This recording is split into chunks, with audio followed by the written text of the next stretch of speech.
Anda dapat kabar gembira dari kantor di telepon, sampai bahagia ngundang kawan makan bersama. Sekarang Allah perintahkan pada Rasulullah memberikan kabar gembira. Maka, maaf, sangat disayangkan dan sangat tercela kalau tidak ada yang merespon seruan dan kebahagiaan itu. Viralkan di setiap generasi. Siapapun yang ingin dekat padaku, mendekat denganku, yang ingin taubatkah, ingin meningkatkan kedekatannya kah, berikan kabar gembira pada mereka tanpa kecuali.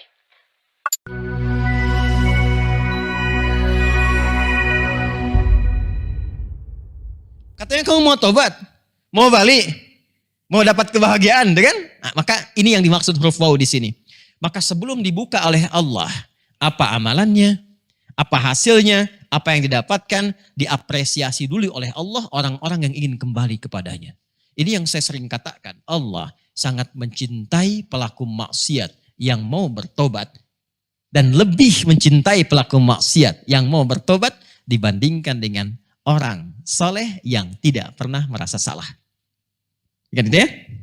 Maka ketika ada orang yang merasa dirinya ingin merubah diri, ingin mendekat kepada Allah, ingin menata hidupnya lebih baik lagi, maka hal pertama yang Allah berikan kepadanya, mohon maaf, bukan langsung hal yang terkait dengan kemewahan dunia. Bukan kedalaman pengetahuan, tapi Allah berikan apresiasi dulu dengan mengucapkan kalimat selamat dan memberikan kabar gembira. Wa basyiril ladzina amanu wa amilus salihat. Saking Allah mencintai orang tobat, saking Allah mencintai pelaku maksiat yang mau tobat, bahkan orang ingin mendekat kepadanya, sampai dengan terhormat diperintahkan Nabi Muhammad SAW untuk menyambut orang tobat itu dan memberikan kabar gembira kepadanya. Itu nanti kalau masuk ke ayat 223 kita akan temukan kalimat innallaha yuhibbut tawwabina wa yuhibbul mutatahhirin. Allah tuh sangat cinta dengan orang taubat. Di saking cintanya dengan orang taubat sampai Nabi Muhammad SAW diperintahkan oleh Allah kepada setiap hamba yang mau mendekat kepada Allah, ya Muhammad SAW berikan kabar gembira pada orang itu. Yang diperintahkan itu Rasul terbaik, orang paling mulia. Lahir di tempat mulia, tingkat adabnya paling mulia, akhlaknya paling mulia, paling dekat dengan Allah. Orang yang paling mulia ini diperintahkan oleh Allah memberikan kabar gembira kepada setiap hamba yang ingin merubah hidupnya supaya lebih dekat dengan Allah Subhanahu wa taala. Apa kalimatnya? Wa basyir, dan berikanlah kabar gembira hai Muhammad sallallahu alaihi wasallam. Paham sampai sini? Jadi maksud saya begini, kalau sampai Nabi diperintahkan untuk menyampaikan berita kabar gembira ini, maaf ya, berarti istimewa. Ya kan? Istimewa. Siapa yang tidak menginginkan mendapat kabar gembira dari Nabi sallallahu alaihi wasallam? Anda dapat kabar gembira dari kantor di telepon, sampai bahagia ngundang kawan makan bersama. Sekarang Allah perintahkan pada Rasulullah memberikan kabar gembira. Maka, maaf, sangat disayangkan dan sangat tercela kalau tidak ada yang merespon seruan dan kebahagiaan itu. Jadi ternyata saking sayangnya Allah Rahman dan Rahimnya kepada hambanya, itu diberi kesempatan yang sama setiap hambanya. Kata Allah, Muhammad SAW, berikan kabar gembira kepada semuanya tanpa kecuali.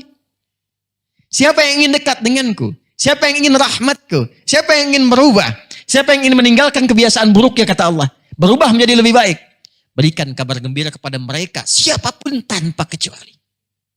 Dan kalau tidak disebutkan kapan kejadiannya, siapa objeknya secara spesifik, maka kaidah berlaku dalam ilmu asbabun nuzul di ulumul Quran. Al-ibaratu bi'umumil lafzi la bi khususis sababi. Maka hukum dan hikmah itu berlaku umum tanpa dibatasi oleh sebabnya. Artinya apa? Kalau ayat ini turun di era Nabi Muhammad SAW, tidak disebutkan kapan kejadiannya, siapa tokohnya, maka isyarat ayat itu ditunjukkan kepada setiap generasi tanpa kecuali sampai kehidupan berakhir. Kenapa? Karena perbuatan yang dialami di masa lalu mungkin terjadi di masa depan. Contoh sederhananya begini, maaf. Kalau dulu ada orang tobat, pernah maksiat tobat. Orang sekarang ada nggak yang pernah maksiat mau tobat? Halo? Ada. Tunjuk diri kita masing-masing apa nggak pernah salah. Jangan tunjuk orang lain. Ini kan mukanya jelas sekali tuh. Ini kan? Ya? Muka salah nih. Itu. Pasti ditemukan. Ada nggak orang yang ingin dekat dengan Allah? Nggak harus maksiat. Pasti ada kan? Macam-macam ekspresinya. Ada yang tahajud, ada yang ke masjid, ada yang baca Quran. Intinya pengen dekat dengan Allah. Ada kan? Maka ayatnya berlafaz umum untuk memberikan kesan di setiap kesempatan dan setiap generasi. Seakan-akan berbunyi begini. Muhammad SAW. Sampai kapanpun, sampaikan pada umatmu. Viralkan. Di setiap generasi. Siapapun yang ingin dekat padaku. Mendekat denganku. Yang ingin taubatkah? Ingin meningkatkan kedekatannya kah? Berikan kabar gembira pada mereka tanpa kecuali. Siapa orang-orang yang mendekat kepada Allah itu? Walaupun tanpa batas, laki-laki, perempuan, besar, kecil, tua, muda, dan sebagainya. Ternyata hanya satu golongan. Kalau tidak dapati golongan ini, mustahil kita bisa dekat dengan Allah subhanahu wa ta'ala. Siapa golongan itu? وَبَشِّرِ الَّذِينَ آمَنُوا. Ini dia. Bagi orang-orang yang telah menetapkan untuk beriman kepada Allah. Jadi iman itu mahal. Iman itu nanti yang menjadikan parameter pertama serta dorongan pada diri kita untuk mendekat kepada Allah. Jadi kalau nggak ada iman tuh nggak mampu kita mendekat. Pengertian terbaliknya, kalau ada orang mengaku muslim jauh dari Allah, berarti menunjukkan imannya sedang lemah. Karena itu iman itu selalu menjadi standar. Jadi kalau kita ngaji Kitabul Iman di Al-Bukhari itu ada 97 topik.